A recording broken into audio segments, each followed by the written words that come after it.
Alors, mesdames, mesdemoiselles et messieurs, soyez salués depuis vos positions respectives. C'est un plaisir pour moi de vous retrouver encore très nombreux ici sur la tribune d'éveil des consciences. Alors, nous parlons de la suite de cette affaire.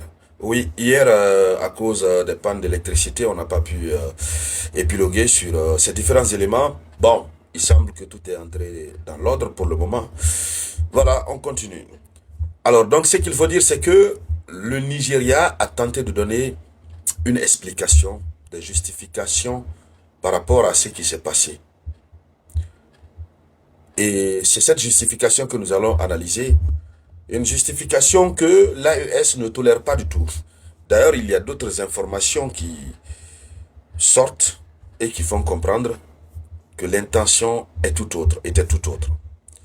Je veux parler de ce qui s'est passé par rapport à la violation de l'espace aérien de l'AES, qui a même poussé l'AES à mettre en état d'alerte maximale l'ensemble de ces systèmes de défense aérienne. Alors donc, il faut dire que le porte-parole de l'armée de l'air nigériane s'est prononcé. Qu'est-ce qu'ils ont dit concrètement? Vous avez dû l'entendre certainement. Mais nous allons voir dans les détails et nous allons analyser. Mais avant de continuer, acceptez de partager cette conférence au maximum dans tous les groupes possibles. Il faut partager tant que vous pouvez. Mettez surtout beaucoup de likes. Et donc, l'armée de l'air nigériane a démenti. Ils ont dit qu'ils n'ont pas violé l'espace aérien du Burkina Faso.